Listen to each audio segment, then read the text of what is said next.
Assalamualaikum warahmatullahi wabarakatuh. Ketemu lagi pemirsa. Ini kembali melanjutkan mural. Ini mungkin yang kelima ini.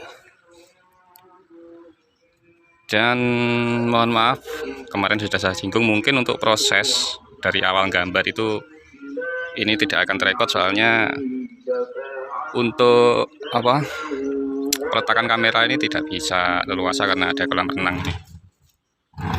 Jadi untuk ngambil angle-nya yang pas di depan itu susah.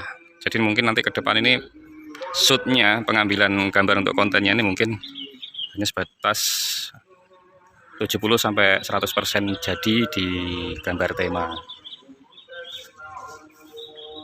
Ini Denmas Kandung sedang membuat hiu detailing bagian atas. Ini kalau saya shoot dari sini ya kelihatan nggak proporsional, soalnya dari samping.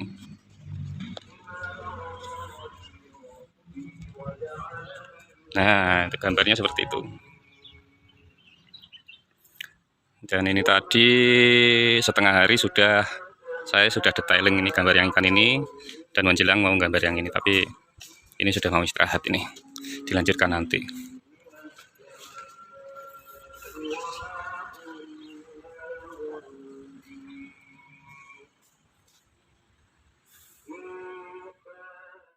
Ya, untuk detailing bagian peta tembok yang ini nih sudah 95%, tinggal detailing kecil-kecil. Dan untuk Mas Gandung detailing hiu kayaknya sudah selesai, tinggal penyempurnaan. Sana ada lumba-lumba dan pausnya tadi sudah detailing juga, tapi masih panjang soalnya gambarnya tuh besar sekali.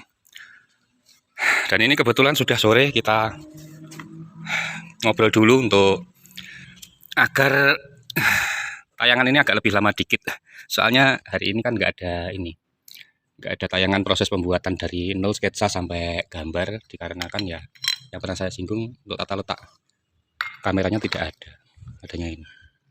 Mungkin kita ngobrol tentang pembahasan lukisan ini, mural ini.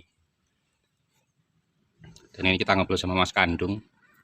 Bukannya maksud kita itu mau mau menceramai orang, kita yang paling pinter, enggak. Kita hanya sharing saja.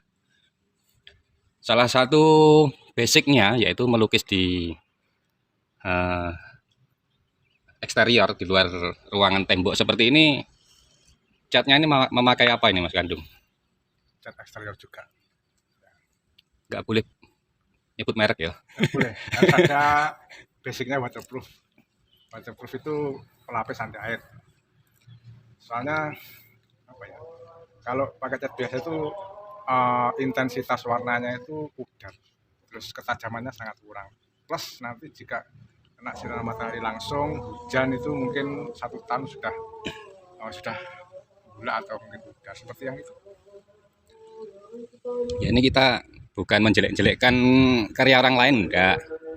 Akan tetapi kita realistis saja.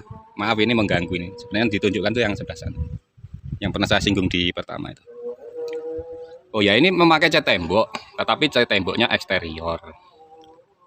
Bisa memakai yang sudah berwarna maupun diberi pigmen. Kalau diberi pigmen ya nanti mungkin perlu dilapisi lagi. Ya, kasih pelapis. Terus kesulitannya dengan posisi medan seperti ini itu banyak. Untuk banter.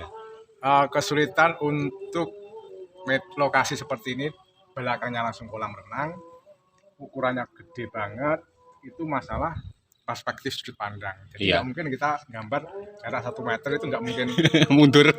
Maksudnya nggak mungkin kita bisa melihat proporsi yang pas. Paling tidak kita harus menjauh, melihat kedekat lagi dan sebagainya.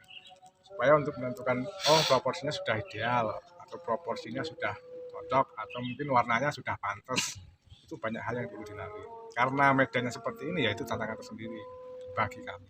Nah, terus triknya apa kalau keadaan letak istilahnya lokasinya seperti ini, triknya gimana ini? Ya seperti tahapan melukis itu, pertama bikin sket. Sket itu tujuannya untuk membuat proporsi yang ideal dulu, coret-coretan, dilihat dari jarak jauh, sekiranya sudah sesuai baru kita gambar sesuai contohnya dan sebagainya. Itu ya tetap semuanya tetap memerlukan insting. Iya. Insting yang paling pas itu insting. Jadi salah satu triknya tadi yaitu kita pakai cat eksterior. Kalau cat akrilik ya kemahalan segini. Aktif Setelah ya, itu setelah itu tadi apa? Cara teknis menggambar. teknis menggambarnya untuk terakhir harus kita lapisi agar lukisannya awet. Dan untuk trik selanjutnya yang itu tadi, berhubung tempatnya susah seperti ini, tidak bisa dilihat jarak 5 meter ke belakang karena kita pasti kejebur, ya kita harus sketsa itu yang benar-benar mateng. Terus ini untuk yang terakhir mungkin Mas pembahasannya ini. Ya. Dan ini mungkin pertanyaan atau trik terakhir, yaitu biasanya orang itu kan banyak ya yang bisa atau punya kemampuan melukis itu banyak sekali. Akan tetapi biasanya kendalanya itu kita menyesuaikan mural dengan tema, seumpama di tempat wisata kolam renang ataupun rumah makan ataupun sekolah. Itu biasanya ya bukannya kita gimana gitu, enggak ya. Banyak sekali kadang suatu lukisan itu bagus tapi tidak nyambung dengan tema. Jadi agar tampak lebih bagus, bisa muncul hidup lah istilahnya. Itu triknya gimana, Mas? Yang pertama, kita membuat apa itu namanya, kesan landscape itu benar-benar nyata. Istilahnya untuk luasan seperti ini kita buat aja landscape satu tema. Desain dulu ya. Nah, utama kita backgroundnya kita samakan. Mm-mm. Nanti untuk perkotak ikannya apa, isinya apa, mungkin ikannya beda, tidak masalah. Yang penting background semuanya nyatu, biar kesannya luas. Ini kan dari ujung sini sampai sana kan backgroundnya sama, karang-karang, air. Iya. Cuman mungkin objek ikannya yang beda-beda, itu nggak masalah. Iya. Katakan di sini ikan, terus di sini ikan hiu, di tengah situ dikasih kolam, dikasih kapal selam ya masih masuk. Iya. Soalnya benda yang ada di bawah laut itu berhubungan dengan tema. Jangan sampai sini ikan, di situ ada sapi. Coba klik contohnya. Nah, itu nggak cocok. Atau mungkin sini ikan, situ ada kodok. Apa ada kodok bawah laut? Iya. Nah, meskipun backgroundnya sama, tapi objeknya beda, nanti itu bisa merusak. Oh iya, kadang Mas. Kadang sesama ikan atau sesama objek bawah laut seumpama temanya sama. Tapi sudut perspektifnya atau dimensinya itu enggak sama ya. Seperti ini kita ini kan tampak datar dan cenderung dari bawah. Jadi menyesuaikan dimensi, mana yang letaknya pas untuk di atas, mana yang di bawah. Seperti hiu itu tampaknya kan di atas. Jadi view-nya seolah-olah memang harus seperti di atas. Jadi yang terekspos itu kebanyakan harus perutnya seperti itu. Itu penempatan pose atau pose objek ya.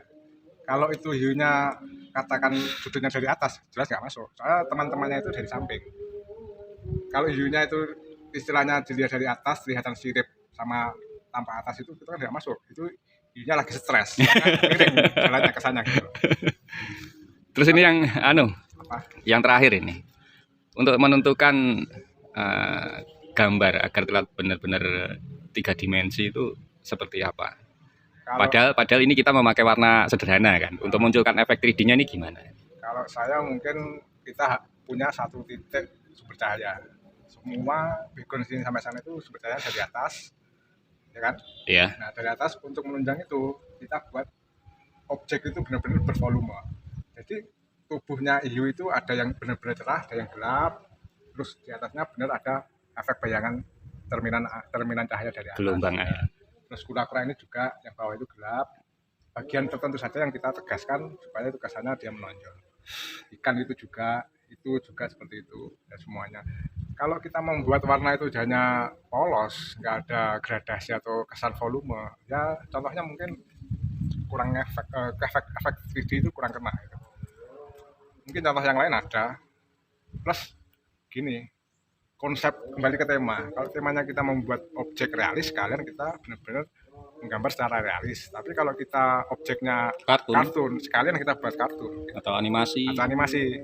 Soalnya kalau setengah-setengah objeknya dicampur kayak realis tapi penggarapan teknisnya kita buat kartun, itu nanti malah lucu, aneh gitu. Iya. Ya, mungkin itu saja para sahabat dan saudara semuanya. Sebenarnya banyak ilmu yang harus kita serap, bukannya kita itu mau menggurui atau kita gimana, enggak. Cuma kita ini sharing saja.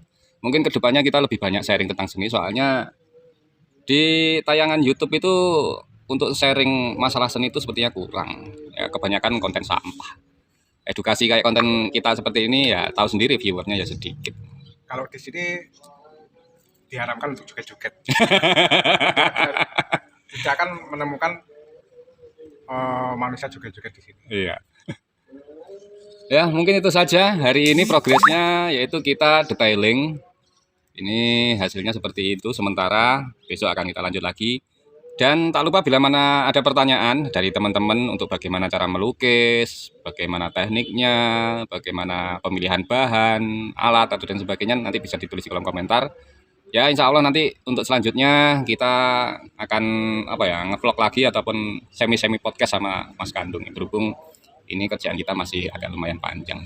Oke, itu saja. Terima kasih atas perhatiannya. Akhir kata, wassalamualaikum warahmatullahi wabarakatuh. Waalaikumsalam. Ngopi nih.